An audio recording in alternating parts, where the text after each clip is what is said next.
Les amis, on reprend notre cours avec notre grand ami Didier Raquillet. Et on avait commencé le psaume 15. On avait surtout travaillé sur le premier verset, mais on ne l'a pas complètement terminé. En vérité, c'est Didier qui ne l'a pas complètement terminé. Je vais tout de suite lui céder la parole.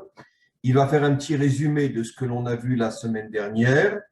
Et d'ailleurs, je tiens à préciser un cours qui a été énormément apprécié. Il y a même des gens qui m'ont écrit que quand ils ont vu ce cours, ils avaient les larmes aux yeux. Vraiment. Les gens m'ont dit qu'ils avaient les larmes aux yeux, tellement ils étaient impressionnés de voir l'échange qu'on a eu entre nous. Et bon, ben, ça ne fait que commencer de toute façon. On est parti pour quelques millénaires. Et donc, encore une fois, on est dans le psaume 15. On avait surtout travaillé sur le premier verset. Didier maintenant va terminer son explication sur le premier verset. Après, moi, je lirai le deuxième ou peut-être même le troisième verset. Je commencerai à l'expliquer. Et après, on commence notre échange avec Didier. Alors, je te cède la parole, Didier. Tu peux faire un petit résumé et expliquer la fin du premier verset. Tout à fait. Donc, du coup, dans le premier cours qu'on avait fait, on avait expliqué le pshat et le remes drash du premier verset. Le pshat, c'est-à-dire le sens simple. Ensuite, remes drash, c'est-à-dire le sens un peu plus profond. Et j'avais commencé à faire le sod. Donc, on va dire, le sod, c'est un grand mot, mais le sens le plus profond que j'ai pu trouver pour le premier verset. Du coup, je fais un petit résumé de ça pour qu'on comprenne là où on en était. Mi yahur be ohalecha. J'avais dit que mi, c'était valeur numérique 50 qui nous faisait penser à la bina.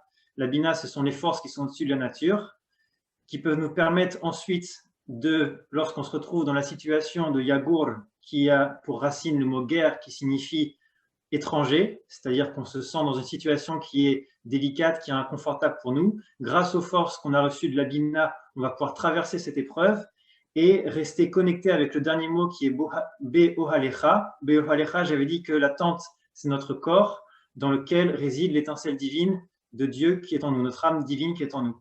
Et donc, si on arrive à bien réaliser ce verset, on arrive, grâce aux forces de la Bina, à traverser l'épreuve en restant, on va dire, dans la sérénité, dans la stabilité, et à conserver la connexion avec l'étincelle divine qui se trouve en nous, et à ne pas mal se comporter, on va dire. Voilà, petit résumé. Ensuite, la deuxième partie du verset, c'est Mi-Ishkon Behar Kodeshecha. Là, mi, je ne vais pas refaire, c'est la même chose, c'est la bina. Donc, le roi David nous dit ensuite, on se connecte de nouveau avec les forces qui sont au-dessus de la nature. Et on arrive à Yishkon, cette fois-ci. Yishkon, comme l'avait dit le Rav, c'est résider, donc c'est une notion de stabilité cette fois-ci. Donc, grâce aux forces de la bina, on arrive à acquérir une stabilité dans la vie. Ensuite, juste pour t'interrompre, excuse-moi. Oui, la vas-y, première vas-y. partie du verset que tu as expliqué, Miyabour Be'o Alecha.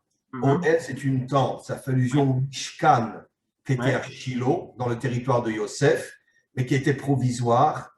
Et Yishkon, s'installer, Be'ar Kochecha, dans ta montagne sainte, fait allusion au temple qui, lui, a été détruit, mais en tout cas ne bouge pas de cet endroit-là. C'est ça, sa véritable place. L'endroit définitif du temple. Voilà.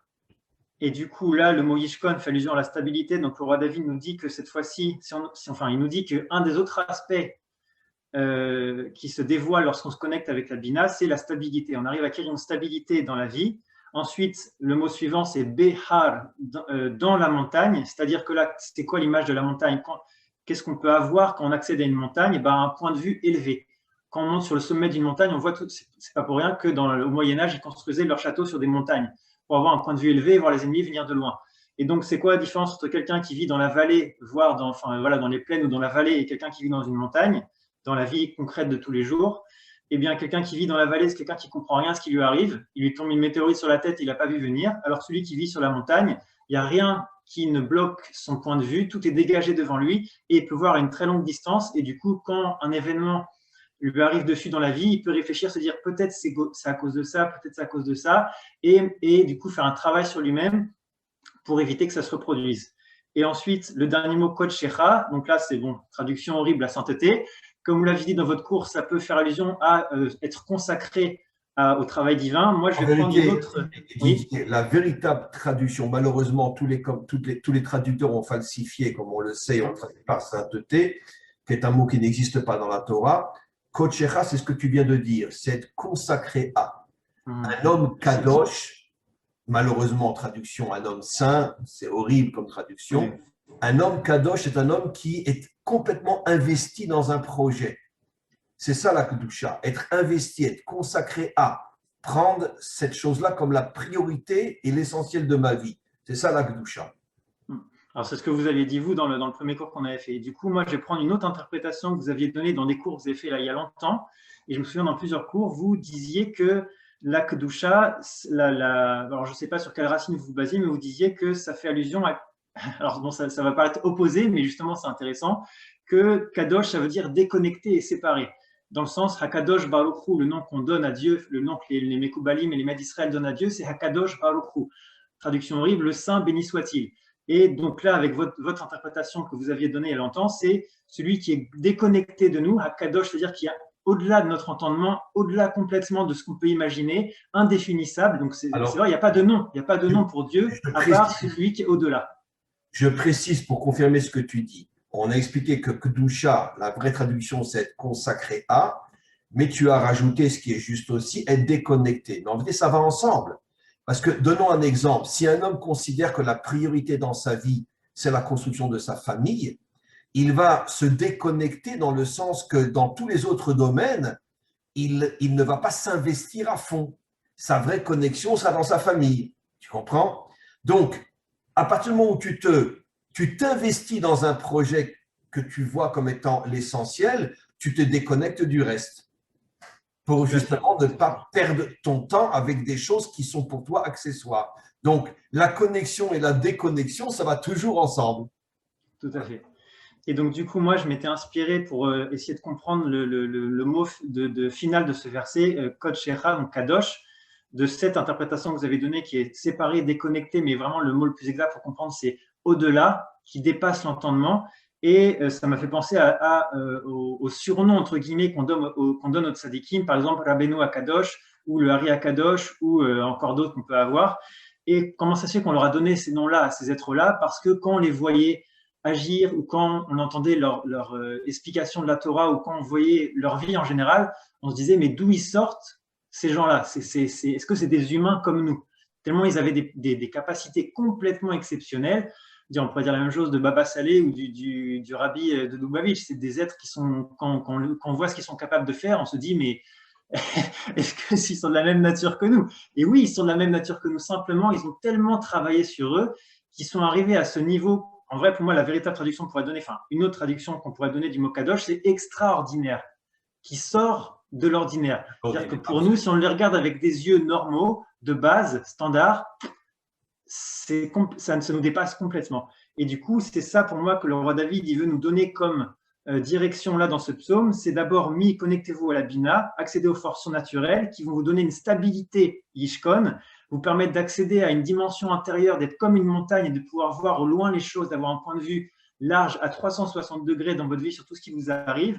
Et enfin, d'accéder à Kadosh, c'est-à-dire de plus vivre une vie ordinaire et de vivre une vie qui ressemble à celle des tzadikim, qui sont connectés à Dieu et qui réalisent la volonté de Dieu sur la terre et qui ne font pas des choses ordinaires, métro, boulot, dodo, mais des choses vraiment dignes de ce nom, qui construisent vraiment le monde comme Dieu le souhaite.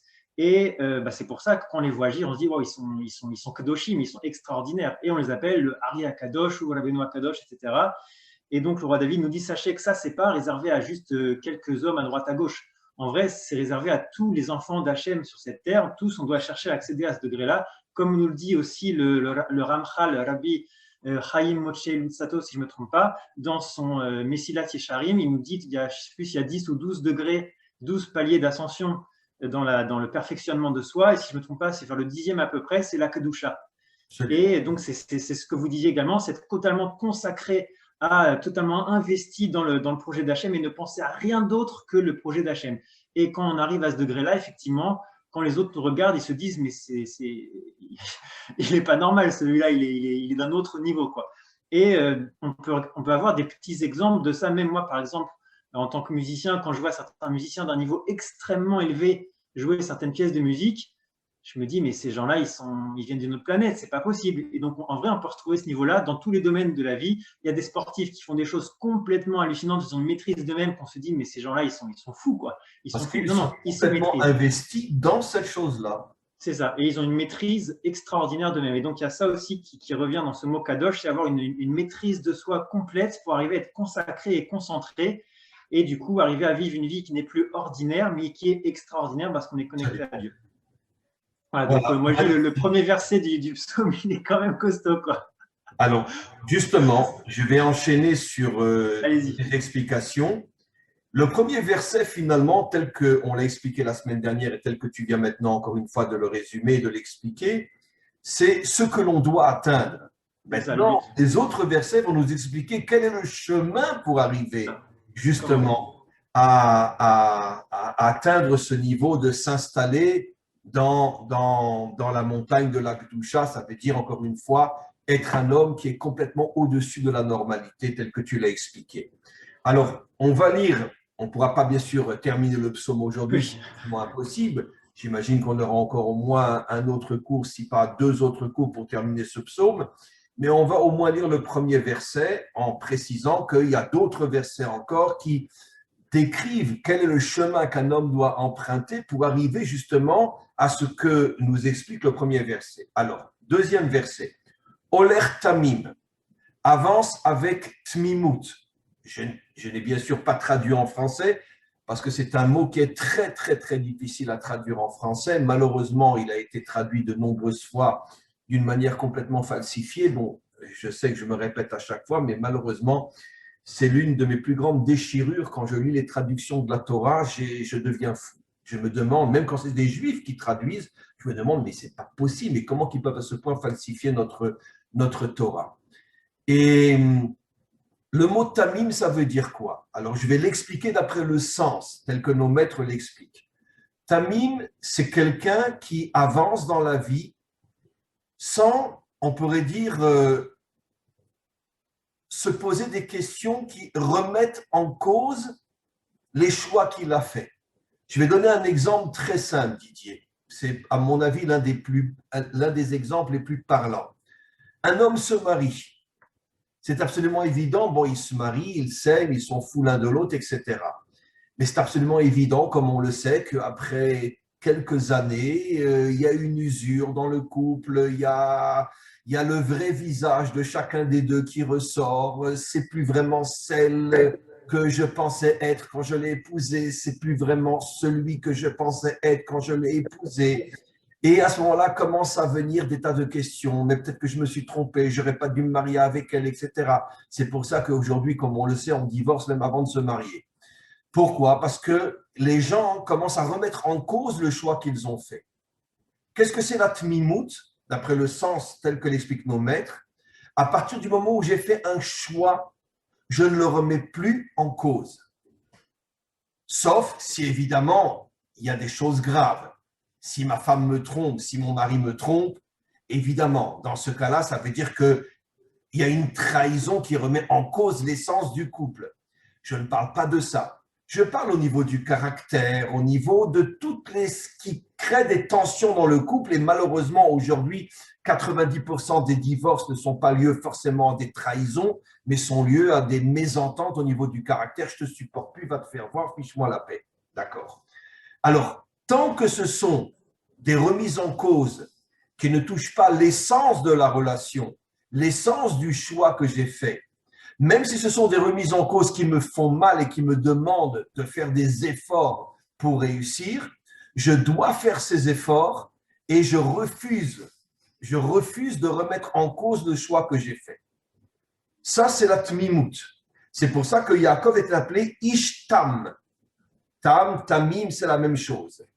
Tam, Yaakov est appelé dans la Torah Ishtam. Ça veut dire un homme qui, dans sa vie, a traversé de grandes épreuves et de grandes souffrances, mais il n'a jamais remis les choses en cause.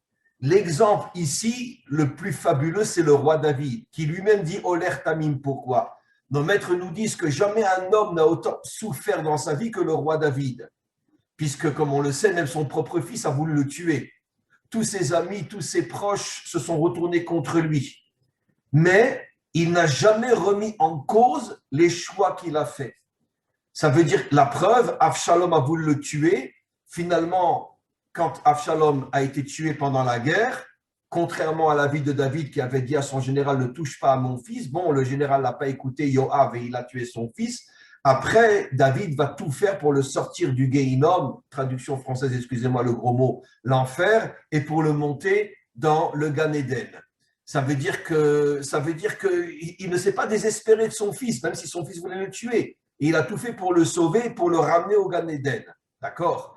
Donc, à partir du moment où tu es mon fils, je ne remets pas en cause le fait qu'en tant que père, je dois tout faire pour t'aider et te protéger, même si tu as voulu me tuer. C'est ça la tmimout. La tmimout, c'est qu'il y a des choix dans la vie que l'on fait, on ne les remet plus en cause. Donc ça, c'est la première condition que donne le roi David. Je vais seulement lire le premier verset, après on va rentrer dans notre discussion. Première condition pour arriver à réaliser le premier verset, tu fais des choix dans la vie, tant que tu ne vois pas véritablement une vraie trahison, tu ne changes pas de choix, tu ne changes pas d'avis, tu continues. Ça, c'est la véritable explication de la tmimout. Je continue. Poel tzedek, tu agis dans la justice. Ça veut dire que tu dois être un homme, pas seulement qui pense ou qui parle de justice, mais qui agit, qui est poel. Poel, ça veut dire agir dans la justice. Ça veut dire que tu dois construire ta vie sur le principe de la justice. Je donne un exemple que j'ai souvent rapporté dans mes cours. Qu'est-ce que c'est la justice? Ça veut dire voir l'homme au niveau de son être et pas au niveau de ses idées. C'est une notion qui revient très souvent dans la Torah et surtout dans le Talmud, au niveau de nos maîtres et dans le Zohar. Comme j'ai très souvent expliqué, tu peux avoir des différends avec une personne, d'accord? Moi, je suis juif, lui, il est catholique. Moi, je considère que rentrer dans une église et se prosterner devant une statue et prier, c'est une aberration. Mais d'un autre côté, je ne vais pas le repousser. Parce que sur le plan humain, c'est peut-être un homme extraordinaire. C'est un bon mari, un bon père, un homme qui rend service, un homme qui aide ceux qui sont dans le besoin. Alors très bien, dans ce domaine-là, je ne supporte pas ce qu'il fait.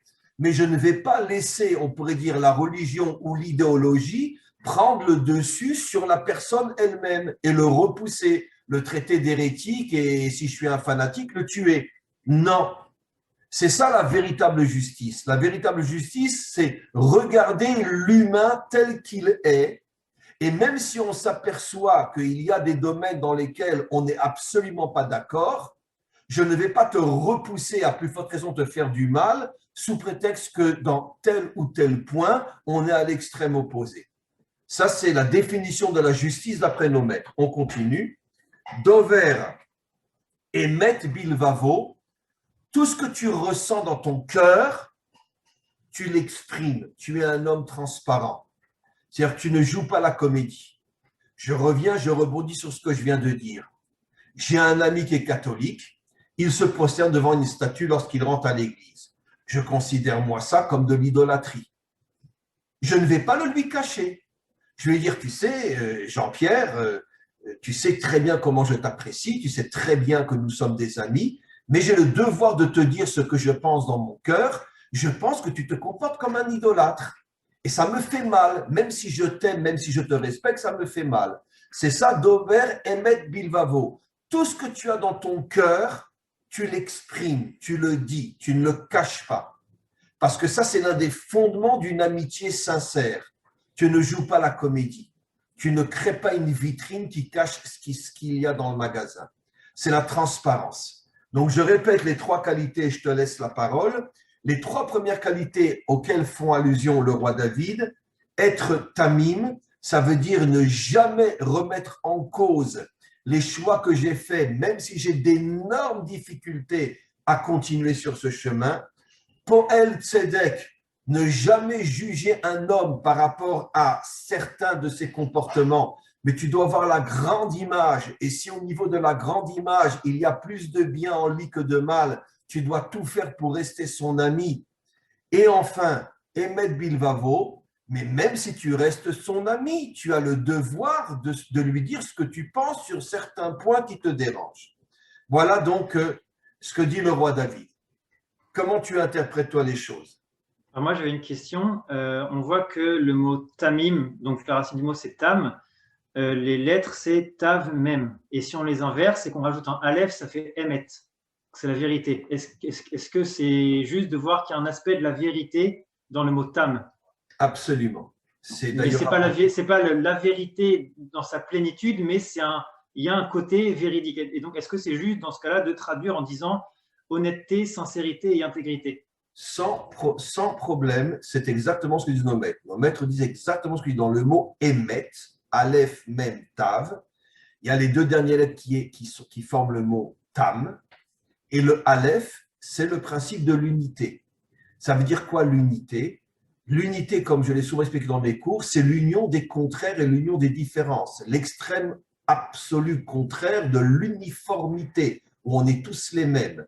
L'unité, c'est que nous sommes différents, mais nous arrivons à nous unir. Et comment nous arrivons à nous unir, même si nous sommes différents? Parce que nous sommes tam. Ça veut dire que nous ne renonçons pas au choix que nous avons fait malgré nos difficultés. Donc la véritable définition de la vérité, comme tu le dis, c'est que je reste uni à ceux qui sont différents de moi, tant qu'il n'y a pas bien sûr une grave trahison, mais tant que ce sont des différences entre nous, ça ne remet pas en cause le lien qu'il y a entre nous. C'est ça la véritable tmimout, qui est, encore une fois, les lettres inversées du mot vérité. Moi, ça me faisait penser à autre chose que vous disiez à propos du fait que émettre, c'est l'unité. C'est que on dit une personne, elle joue double jeu. Je ne sais pas si vous avez déjà entendu cette expression. C'est-à-dire qu'elle fait semblant de nous faire croire qu'elle est d'un côté, mais en vrai, elle joue de l'autre côté aussi. Elle joue double jeu. Et donc, c'est double, donc il n'y a pas l'unité. Et donc, effectivement, c'est sans doute ça que veut nous dire le roi David, Holer Tamim, marche avec intégrité et fait pas semblant, ouais, et en fait, non. Oui, et en fait, non. Si tu dis oui, c'est oui. Si tu dis non, c'est non. Tu vas jusqu'au bout de ton non si c'est non, et tu vas jusqu'au bout de ton oui si c'est oui. Et du coup, moi du coup, oui, ça confirme l'interprétation, être naturel, être simple. La traduction est plutôt pas mal dans mon livre des Télim, ils disent être simple. C'est ça, être simple, c'est pas être double, pas être complexe, pas être plusieurs personnes à la fois, être soi-même, uniquement soi-même et pas personne d'autre que soi-même. Pas jouer un rôle, quoi, pas faire du théâtre.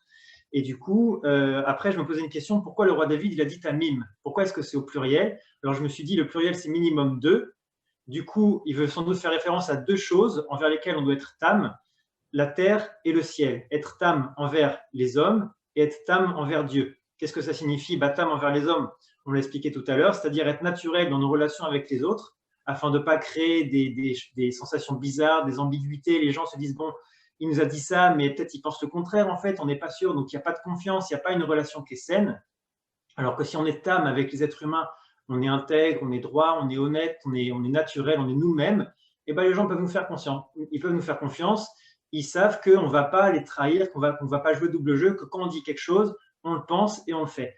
Et ensuite, donc ça c'est bon pour être tam envers les hommes. Être tam Avec envers... ta permission, je veux juste confirmer ce que tu dis, absolument.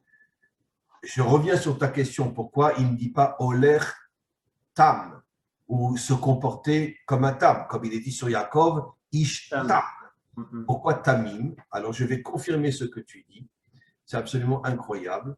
Les deux dernières lettres du mot tamim, c'est yud mem.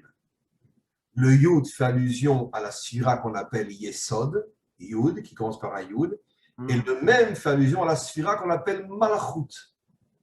Yesod malchut, le yesod incarne le monde d'en haut, et la malchut incarne le monde d'en bas. C'est exactement ce que tu as dit, le ciel et la terre. Être un homme tam, c'est arriver à trouver le juste milieu entre le monde d'en haut et le monde d'en bas, entre la dimension spirituelle et la dimension matérielle, trouver l'équilibre, ne pas être ni trop en haut, ni trop en bas. Ça veut dire trouver l'équilibre entre les deux dimensions qui se contredisent, le monde spirituel et le monde matériel. C'est pour ça que il y a Tam, Yud, Mem, Yesod, Malchut, Yesod, le monde d'en haut, Malchut, le monde d'en bas. Exactement ce que tu as dit.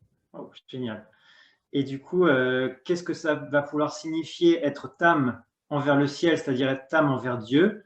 On peut avoir deux interprétations pour ça. Les gens qui sont athées, forcément, ils ne peuvent pas être tam envers Dieu vu qu'ils refusent l'existence de Dieu. Du coup, qu'est-ce qui se passe? Dès qu'ils ont un problème grave qui arrive dans leur vie, ils commencent à se plaindre, à dire ouais, ça c'est pas normal, ça ne fait pas, la vie c'est pourri, la vie c'est que du noir, tout ça. Et du coup, ils se plaignent et tout va mal. Et du coup, c'est normal. Si tu avais reconnu que Dieu il existe, tu aurais pu comprendre les choses différemment et voir qu'en vrai, si ça t'est tombé dessus, c'est peut-être que c'est ton karma qui t'est tombé sur la tête. Je me permets de t'interrompre encore une fois pour confirmer ce que tu dis. En vérité, quelqu'un qui n'est pas tam, il cherche toujours des boucs émissaires. C'est ma femme qui est responsable, c'est Dieu qui est responsable, c'est mon voisin qui est responsable, c'est mon patron qui est responsable, c'est mon ouvrier qui est responsable. Ça veut dire un tam unit les contraires. Un non-tam accusera toujours les autres d'être responsables de tous ces problèmes. Absolument. Et du coup, ce qu'on peut remarquer chez les gens soi-disant intègres qui sont athées, c'est qu'ils nous font croire que pour eux, c'est tout à fait raisonnable de ne pas croire en Dieu, mais on peut leur poser une question très simple. Est-ce que tu vas rechercher scientifiquement à prouver que Dieu existe? Est-ce que vraiment tu as fait des recherches pour voir si vraiment Dieu il existe ou pas? Et on va voir la majorité du temps que ces gens ils sont contentés de petites recherches assez rapides, vite fait, pour contenter leur mauvaise foi. Et là, j'ai trouvé un truc génial. Pourquoi ça s'appelle la mauvaise foi? Parce qu'en vrai, tout le monde a la foi. On a tous la foi, simplement elle est au fond de nous, et certains ont la bonne foi, ont la lucidité de reconnaître cette vérité en eux, et d'autres, ils ne veulent pas. Pourquoi ils ne veulent pas? Parce que là, il va falloir faire des efforts, il va falloir faire des sacrifices, il va falloir travailler, se bouger les fesses, et arrêter d'être paresseux. Donc, on préfère se dire, non, non, tu as vu, regarde, il y a eu des grandes guerres, il y a eu plein de morts, donc ce n'est pas possible que Dieu existe. Ils se contentent d'arguments faciles pour délaisser, on va dire, la foi et être de mauvaise foi et se dire, voilà, non, non, Dieu n'existe pas, c'est pas possible. Alors qu'il suffit de deux arguments très simples pour prouver l'existence de Dieu. À mon avis, c'est ces arguments-là qu'a trouvé Abraham lorsqu'il a découvert que Dieu existait dans son plus jeune âge. C'est en voyant comment est constitué l'univers, la complexité de les étoiles, les planètes, comment tout ça est composé et organisé, comment tout fonctionne à merveille dans la nature, et la complexité du corps humain. Comme on voit comment tout fonctionne, un estomac, le foie, la rate, les poumons, le cerveau. Dit, mais comment c'est possible que toutes ces choses-là se soient créées toutes seules, naturellement, par le hasard? Moi, ça me fait penser à une citation qui est géniale. Si on prend, tout le monde connaît les symphonies de Beethoven, tout le monde connaît les symphonies de Mozart ou des œuvres extraordinaires de musique.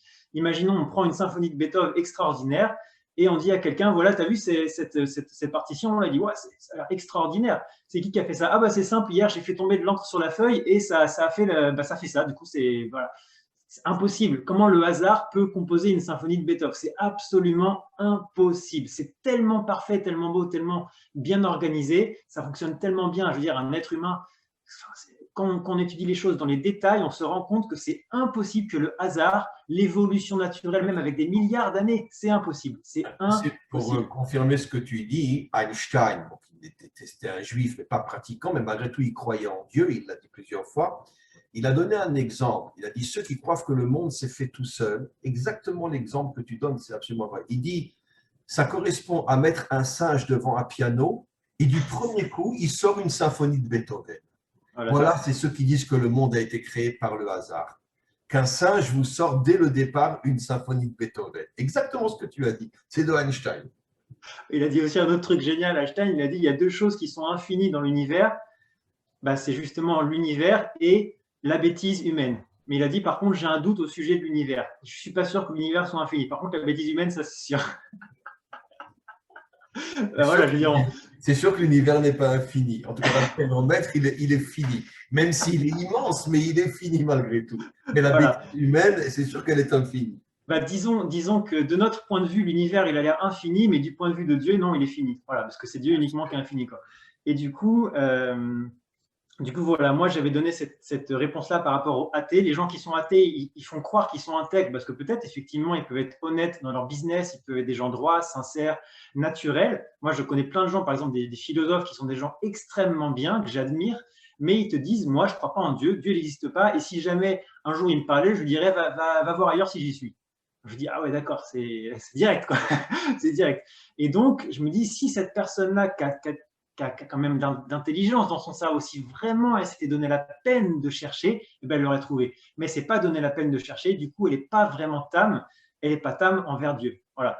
Et l'autre aspect… Je vais juste rajouter aussi une chose.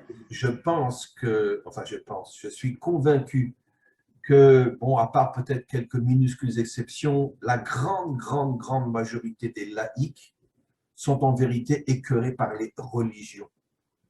Parce que les religions, en vérité, c'est la falsification du vrai Dieu, comme j'explique souvent dans mes cours. Et en vérité, comme eux n'ont pas d'autre vision de Dieu que ce qu'on leur transmet par les religions, et les religions, c'est vrai, les guerres de religion, le fanatisme, l'extrémisme, le lien entre la noblesse et le clergé qui est vrai jusqu'à aujourd'hui, etc., visible ou non visible. Ça veut dire que, d'une certaine manière, j'arrive à comprendre qu'un homme rejette tout. Mais ce qu'il ne sait pas, c'est qu'en fait, il n'a jamais connu le vrai Dieu.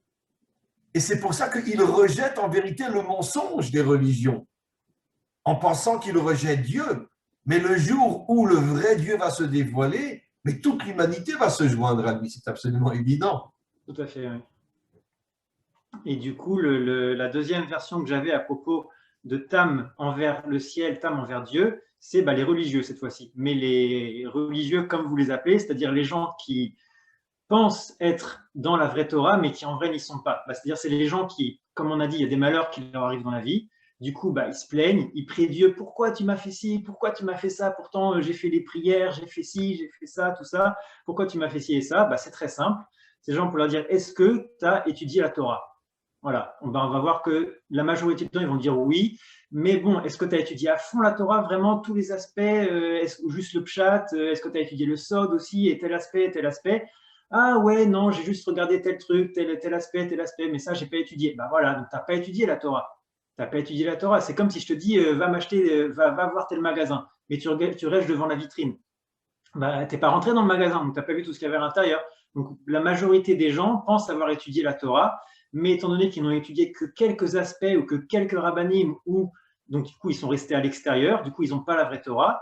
Et étant donné que la Torah donne la lumière dans le cerveau et la force dans le cœur et dans la volonté pour agir, et si cette personne-là avait étudié la Torah, elle aurait eu la force de traverser les épreuves et du coup, elle ne se serait pas plainte. Ou alors tout simplement, elle n'aurait pas fait les erreurs qui auraient eu comme conséquence les malheurs qu'elle a sur la tête actuellement et elle ne se plaindrait pas. Voilà, ça revient à une image très simple. Allez-y, vous voulez dire quelque chose? Oui, je voulais confirmer encore une fois ce que tu dis. C'est une histoire que sans doute tu connais, que j'ai souvent rapportée, mais je la rapporte pour les auditeurs qui ne l'ont pas encore entendue. C'est l'histoire d'un Rav qui a traversé la Shoah, qui était à Auschwitz, qui par miracle s'en est sorti, est arrivé en Israël. Il retrouve à Jérusalem un élève à lui qui lui aussi était dans les camps. Les deux avaient perdu toute leur famille. Ils se retrouvent l'un en face de l'autre, ils n'arrivent pas à parler tellement ils sont brisés. Et puis tout d'un coup, le Rav sort une phrase qui pour moi est la plus grande, la plus forte, la plus extraordinaire que j'ai jamais entendue dans ma vie. Il lui dit la chose suivante: sache, celui qui a la émouna n'a pas de question. Celui qui n'a pas la émouna n'a pas de réponse. Il n'y a que des questions pour lui. Ça veut dire que celui qui est vraiment connecté à Hachem, il n'a même pas de questions. Pourtant, il a traversé Auschwitz. Il a perdu sa femme et 11 enfants. Tu n'as même pas de questions. Ça veut dire, c'est ça la tmimout. Ça veut dire arriver à un niveau de connexion avec le maître du monde qui fait que tu n'as même pas de questions. Tu as une telle confiance en lui que tu ne cherches même pas de. C'est pas que tu ne cherches pas de réponse. Même la question, tu ne veux pas la poser. C'est vraiment le summum de la tmimout, effectivement. C'est ça, être tamim. Et moi, ça me faisait penser à une autre image, c'est imaginer on jette deux personnes dans l'eau, dans l'océan. La première, c'est la personne, comme on a dit, donc qui n'a pas la foi ou qui n'a pas bien étudié la Torah. Et la deuxième, c'est celle qui a étudié la Torah. Les deux, on les jette dans l'eau. Celui qui a étudié la Torah, qu'est-ce qui se passe?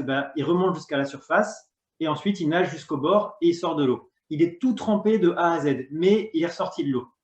Alors que le deuxième, il se noie. Pourquoi? Parce que la Torah, c'est, je ne dirais pas le permis de conduire, mais c'est le permis de nager. On apprend à nager. La Torah nous permet de nager et nous donne les forces de nager et de sortir de l'eau quand on tombe dans l'eau, qui on pourrait dire l'épreuve. Et donc les deux, ils sont dans l'épreuve, les deux, ils sont tombés dans l'eau. Ce que tu dis, un verset explicite, expliqué par le maître. Le verset dit: Hachem ose le amoyiten, Dieu a donné la puissance à son peuple, et nos maîtres traduisent ose, en ose et la Torah. La puissance, c'est la Torah. Ce qui veut dire que nos maîtres définissent la Torah non comme étant une religion, une spiritualité, une mystique, mais étant une source de force qui fait que tu arrives à traverser toutes les difficultés de ce monde. Exactement l'exemple que tu as donné. Donc, voilà, ça c'était mon interprétation pour le premier verset. Voilà. La première partie voilà. du Alors maintenant, comment tu comprends comment Poel Tzedek alors, du coup, moi, j'avais une question. Agit dans la justice. moi j'avais une question. Pourquoi le roi David il a utilisé le mot Poel alors qu'il y a le mot Assez qui existe aussi? Pourquoi il n'a pas dit Osé Tzedek, mais il a dit Poel Tzedek? Magnifique, magnifique question. Et d'où tu connais ces nuances? Je sais pas, moi après je me suis dit peut-être que Poel, je sais plus qu'est-ce que j'avais trouvé là-dessus. Sans doute que Poel, je me suis dit sans doute qu'il y en a un qui fait référence à une action, comment on va dire, à une action répétée qu'on peut faire plusieurs fois, et l'autre qui fait référence à un mode d'action, c'est-à-dire on doit en permanence être là-dedans. Et je me suis dit peut-être c'est Poel, ça veut dire, enfin non justement, je n'étais pas sûr lequel des deux fait référence à quoi. Donc c'est pour ça que je me suis dit il faut que je pose la question au Rav, lui il saura répondre. Et tu t'es approché à 99% de la réponse. Le mot poël veut dire aussi un ouvrier. Ça veut dire quelqu'un qui tous les jours travaille dans le même domaine. Un informaticien, un ouvrier, peu importe. Alors que la asot, c'est une action, mais qui n'est pas forcément répétée. Après c'est fini, on l'a fait, c'est terminé, c'est ça? Voilà. C'est pour ça qu'il dit poël Sedek, un ouvrier de la justice. Ça veut dire que tous les jours de ta vie, tu dois travailler pour la justice. Exactement ce que tu as dit. C'est pour ça que David, le roi David, n'a pas dit Osset Sedek. Parce que bon, j'ai fait une fois dans ma vie, j'ai rendu justice. Non, Poel Sedek. Ça veut dire que c'est ton travail d'accomplir la justice tous les jours. Comme un ouvrier qui est à l'usine et qui tous les jours fait son travail. Et du coup, pourquoi dans un autre psaume, je crois que c'est le psaume 30, 33, 34, je ne sais plus, il nous dit Sur Mera ou Assez Tov. Là, il dit Assez Tov et pas Poel Tov. Pourquoi il a dit Poel? Parce que le roi David est un homme authentique et il sait très bien qu'aucun homme ne peut faire tous les jours et toute sa vie du Tov. Comme dit le verset que son fils, d'ailleurs, le roi Salomon a dit, Shiva Yipol Tzadik Veka, même le juste tombe 7 fois avant de se relever. Ça veut dire qu'il faut qu'on sorte de toutes ces illusions, le juste, le saint, l'ange, etc. Non. Même un homme, même s'il est juste, peut tomber aussi. David n'a pas fauté avec Bathsheba, et bien sûr qu'il a fauté avec Bathsheba. Ça veut dire que le juste, ce n'est pas celui qui ne tombe pas, c'est celui qui se relève. Comme tu dis tout à l'heure, les deux qui sont jetés dans l'eau, il y en a un qui arrive jusqu'à la rive. Le juste, ce n'est pas celui qui ne faute pas, contrairement malheureusement à ce que malheureusement on nous enseigne faussement aujourd'hui. Regarde, il n'a jamais fauté. Non, il n'y a pas d'homme qui ne faute pas, il n'y a pas d'homme qui ne tombe pas.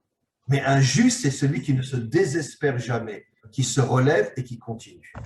Bon, c'est pour ça que là-bas, David dit assez tov, il fait le bien, mais il ne peut pas dire poel tov, parce que poel, ça veut dire que tu dois tous les jours faire du bien.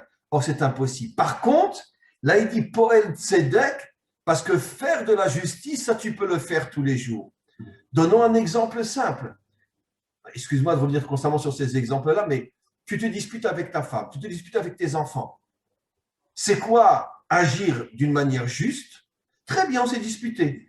Mais l'idée du divorce ne me traverse même pas l'esprit.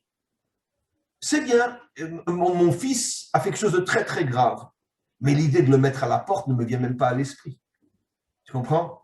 Ça veut dire que la justice, si j'oserais dire, est plus facile à accomplir chaque jour que le bien. C'est pour ça qu'il a changé les mots. Pour le bien, c'est assez. Tu ne peux pas tous les jours et toute la journée faire le bien. Mais par contre, tu peux tous les jours faire justice.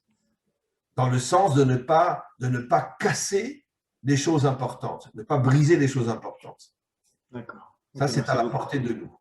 Ok. Du coup, on a compris pourquoi il a utilisé le mot pour elle. Et ensuite, Tzedek. Alors, du coup, Tzedek, vous avez dit, ça signifie justice. Et on sait que dans la Torah, il y a 3 mots pour définir la justice. Il y a din, il y a mishpat et il y a Tzedek. Din, ça signifie la justice rigoureuse, la justice véridique qui n'en a rien à faire des circonstances, des conditions dans lesquelles on a pu fauter. Sans aucune compassion. Voilà, c'est ça. Il n'y a pas de sentiment, il n'y a pas, après, on pourrait dire une justice mécanique qui juge exactement d'après l'acte que tu as fait et la sentence s'applique exactement d'après la valeur. C'est la loi. Voilà, c'est le code de loi, le din. Voilà. Ensuite, la justice de type mishpat, c'est la justice équilibrée. Comme nous dit dans le Zohar, Amoda de Emsaïsa, c'est le pilier central, le pilier de l'équilibre. Et donc, c'est la réunion justement des contraires. Voilà. Et ensuite, Tzedek, c'est, on pourrait dire, l'aspect final de tout ça. Une fois que le jugement a eu lieu, qu'on a entendu l'avocat de la défense, qu'on a entendu l'avocat au contraire de l'accusation, et que la sentence est tombée et que l'accusé doit payer ce qu'il doit payer, vient la justice de type Tzedek qui dit « Attends, parce que là, il n'a pas les moyens de payer et il va en mourir. » C'est Tzedaka d'ailleurs. Tzedek, Tzedaka, c'est le même mot. La charité et la justice, c'est le même mot pratiquement. C'est ça. Et donc, du coup, ce type de justice-là intervient quand on constate que le coupable, l'accusé, ne peut pas payer ce qu'il doit payer et qu'à la fin, il risque d'en mourir. Et comme le but de la création du monde, Dieu n'a pas créé le monde pour qu'à la fin, les êtres humains meurent à cause de la justice, ce type de justice-là qui se nomme Tzedek arrive tout à la fin pour équilibrer. C'est pour ça qu'on peut aussi traduire par équité. C'est que ce n'est pas équitable si la personne meurt à cause de l'erreur qu'elle a faite. Même qu'elle ait fait de chouva ou pas, ce n'est pas tellement le problème. C'est bon, si elle en meurt à la fin, ce n'est pas terrible comme fin pour le monde si la fin c'est la mort. La fin, ça doit être la vie. Et du coup, cette justice-là arrive pour dire attends, on va l'aider, on va essayer de diminuer les charges, répartir les charges différemment afin que la personne puisse payer et s'en sortir. Du coup, là, on a les trois types de justice. Maintenant, la question, c'est pourquoi le roi David, il n'a pas dit pour elle din ou pourquoi il n'a pas dit pour elle mishpat. Donc, moi, la réponse… Je vais répondre à ta question d'une manière extraordinaire. Le Talmud nous enseigne que le roi David avait une très, très grosse caisse d'argent qu'il consacrait justement à aider ceux qui étaient condamnés parce qu'ils avaient fauté, mais qui n'avaient pas les moyens de payer. Alors, il envoyait un messager à lui pour payer à sa place. Et c'est pour ça qu'il parle de Tzedek. Ça veut dire que quand le roi David entendait qu'une personne a été condamnée, mais si on l'oblige à payer, il va devoir vendre sa maison, il va devoir vendre ses outils de travail, il va se retrouver, il va mourir de faim. Peut-être que ça va amener une brisure dans le couple et tout, si la femme se retrouve dans la rue et les enfants aussi. Donc, pour pouvoir protéger cet homme-là, qui a été condamné, qui a pris conscience qu'il a fauté, mais qui n'a pas les moyens de payer, le roi David payait à sa place. Et c'est ça, c'est Tzedek. Ça veut dire exactement ce que tu as dit. C'est incroyable parce que tu dis des choses et qui après sont confirmées vraiment par nos maîtres. Oui, mais bon, ça, c'est vos cours aussi. Vous le dites dans vos cours, donc j'ai entendu. D'accord, mais ah bah oui, quand même, il faut rendre au Rav Chaim ce qui appartient au Rav Chaim. D'accord, mais quoi qu'il en soit, tu as touché exactement. La définition du tzedek, c'est que tu as fauté, tu dois être jugé, tu dois savoir que tu t'es mal comporté, mais sur le terrain, si tu reçois la punition, ça te brise et tu perds tout, alors on va t'aider sur le plan, on pourrait dire technique, à t'en sortir. C'est ça le tzedek. Alors pourquoi le roi David n'a pas dit din? Ben, je viens d'expliquer, parce que le roi David ne supportait pas le din. Le roi David, en tant que dirigeant authentique, n'avait qu'une seule et unique préoccupation, le bien de son peuple. Donc il ne pouvait pas laisser quelqu'un condamné à payer 10 000 euros et qui va être obligé de vendre sa maison ou de vendre son âne ou son cheval et perdre tous les moyens tous ses moyens de ressources. Comprends? Donc il l'aidait. Et le roi David refusait le din.